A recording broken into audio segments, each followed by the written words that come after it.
With that being said, Derek Carr, I mean, how do you feel? Just said you were just touching on some numbers with him right there. His streaming option this week, like I mean, they've been good, quarterback. but it is a tough matchup. It's a Thursday night game. They're always tricky these Thursdays. I don't think I'd ever feel comfortable throwing Derek Carr on my line. Yeah. I think I did one time. I Like mean, he was like on a hot streak of like, oh, he scored like 20 points in like 3 straight games, and like he had like a money matchup, and I was like, oh, let me stream him this week, and he got me like 4 points. After that, he's been dead to me since. Well, that's so funny because that's coming from the guy who played Ryan Fitzpatrick last week. Hey, it worked out pretty good. Yeah, I know. 288 and 3 tugs. But I'll it's just take funny it. hearing someone that's like, yeah, dude, I'm down with Ryan Fitzpatrick. Derek Carr, blah, no way. You know what I mean? No, I kind of I think I'm on this the is same boat too. It's a tougher matchup for him, but he does have a couple good matchups going forward, and I think that we touched on the waiver wire. I think he has like the Jets, the. I mean, Giants. there's 6 teams on a bye here, so and if you got a lot of teams who are rostering 2 quarterbacks, the waiver wire could be thin. I mean, you could be going to the waiver wire, and it could be like a Derek Carr, a Ryan Tannehill, or like a Fitzpatrick almost, or like a Brian Hoyer potentially, Jacoby Brissett. So it's like maybe this is just like your only option, Yeah, I mean, if you think that we've been talking about this is a shootout, then go for it. Yeah. Because if you think this is going to be a shootout game, then I mean he's going to probably throw for 250 and 2. So if you're on the fence if it's an over game, then if that's your belief, then I think you could then go for it. For sure.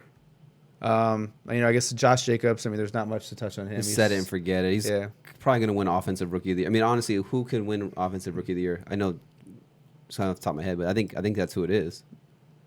Yeah, him. I mean, it's got to be him. I mean, you kind of had the Minshew mania for a little bit. Kyler's kind of fizzled out. The receivers have been good, but I don't think they're like game changing. He's breaking like all kinds of like Oakland Raider rookie rushing records. Yeah. It's crazy too because it's like he went to like from a back who had like 100 something carries in college or whatever, and I think he has like over 100. I think he already has his career carries in like 8 or 9 games easily, and he's just handling like a workload like it's nothing. Yeah, he'd be a guy if I can trade for him somehow. It's gonna be probably hard, but like, and then we kind of just touched on Melvin Gordon a little bit. Like if I had Melvin Gordon for some reason, and if I could flip Melvin Gordon for Josh Jacobs, I think I'd send it.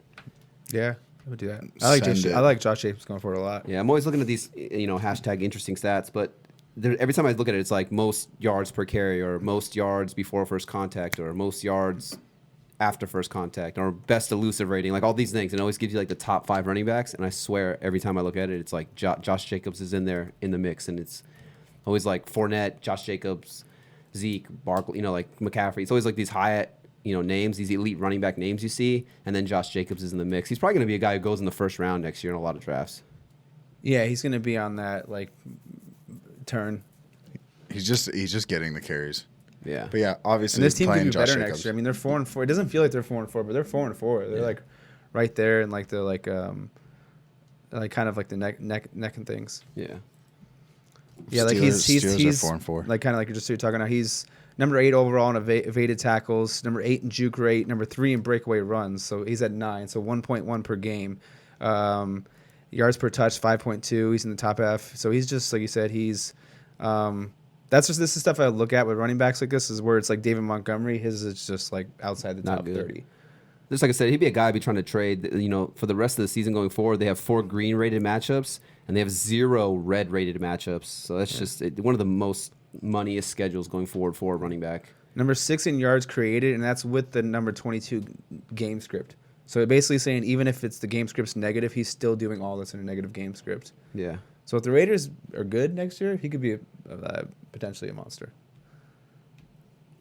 The running back, quarterback, receiver side of the ball. You got Tyrell Williams. I mean, you comfortable with him? If it's weird because like we're talking about Derek Carr, yet he has a tough matchup. So it's how do you weigh are you comfortable with Tyrell Williams even though he has a tough matchup? But if you're expecting Derek Carr to have a good game, so it's like. I'm trying to like balance that out in my head personally. One thing I noticed with Derek Carr is he won't hyper target a guy. Like he spreads the ball around a lot. He'll the game will start out and they'll be like, oh, Derek Carr's got 9 completions to 7 different receivers. Like that'll be like a stat you'll hear in the game. And like the backup running back or like the third string tight end will have like 2 catches, and he tends to spread the ball around a lot. Plus he's going to see a shadow from Casey Hayward most likely, so that kind of makes me nervous. I don't want to say I'd fade him, but depending on your roster, if I have some better options, I mean, he'd probably be a fringe guy for me. Like depending on my roster and with all the buys, obviously there's a ton of buys this week. 6 teams on a buy. It just depending on my roster. If I have some better options, I think I'm probably fading him, just because of the shadow with Casey Hayward. I mean, would you feel comfortable with him? He's more of like the wide receiver 3-4 this week for me. Yeah. It's like someone where it's like I'm trying to find better options, but if I have to start someone, he's still the one there in this offense. And like I said, if you believe it's going to be a shootout type of game, someone's got to catch the ball. And who is that someone going to be? Tyrell Williams? Maybe? Question mark? With confidence. Or Darren Waller for 10 catches? Yeah.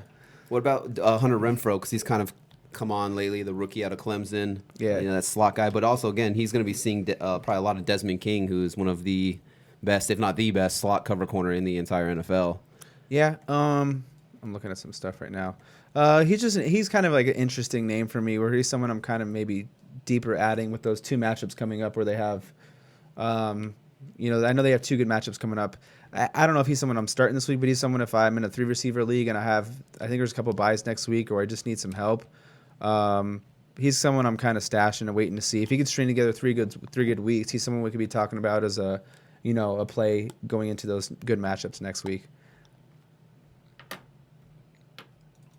Yeah, if there's probably one pass catching guy on this offense that I feel comfortable, it's probably just Darren Waller, just because, I mean, we've seen him get it done. I know the last game or 2 hasn't been anything great, but, I mean, still, just pretty much a big, oversized wide receiver there, and, Mike, you always touch on it. When the quarterback's kind of like, panicking or, maybe doesn't feel as confident to, push the ball against a Casey Hayward or Desmond King, who are, one of these top-tier corners, maybe he does lean on Darren Waller a little bit more.